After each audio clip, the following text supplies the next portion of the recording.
Nossos vídeos têm caráter educacional visando recriar em 3D as notícias veiculadas por jornais, revistas e outros meios de imprensa. Toda lenda surge a partir de um fato real quando algo terrível acontece, e é uma versão metafórica do que aconteceu. E hoje nós vamos navegar pelo tempo, mais precisamente para a Grécia Antiga, onde havia um rei chamado Licaon, e ele tinha um hábito terrível de realizar sacrifícios humanos para os viajantes que chegavam em seu território, e depois comia a carne deles. Mas para eu te contar essa história bizarra, maninhos, eu preciso que tu ative o sininho de todas as notificações, deixa teu like e compartilha esse vídeo com um amigo. Esse rei oferecia esses sacrifícios para Zeus, e é a partir daí que surge a explicação mitológica para esse fato real. E de acordo com ela, Zeus descobriu e se disfarçou de viajante indo até Arcádia, e quando chegou lá foi recebido por Licaon, que havia lhe preparado um enorme banquete. O rei da Arcádia ofereceu carne humana para Zeus, que enfurecido o puniu, transformando ele em lobo para sempre. E segundo a lenda, a punição aconteceria todas as vezes que a lua estivesse cheia. Como a gente sabe, toda lenda surge a partir de um fato real, e o fato era que o rei, infelizmente, era canibal.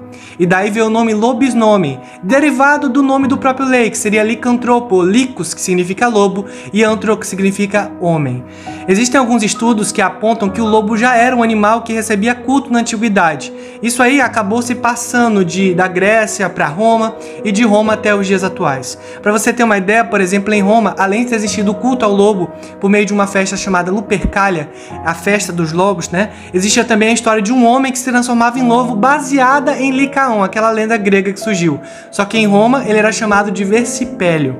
Como os romanos conquistaram muitos territórios e se espalharam pelo mundo, essa crença de um homem que virava lobo se espalhou e chegou até os dias atuais. É claro que durante a Idade Média ela ganhou muito força na Europa por conta de todas as lendas bárbaras que tinha. E toda lenda tem uma base, o acontecimento real. E esse lobisomem surgiu a partir de um rei que estava associado ao canibalismo.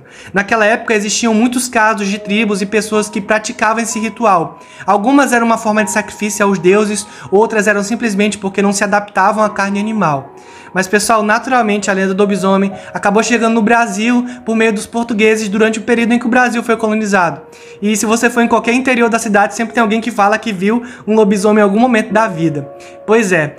Mas em cada local, regionalidade, existem diversas características atribuídas para esse suposto lobisomem. Por exemplo, em Portugal acreditava-se que o lobisomem era um homem muito magro, com orelhas compridas e nariz avantajado. Falava-se que ele poderia ser um homem amaldiçoado, justamente relatando aquela maldição que supostamente Zeus colocou sobre Licaon.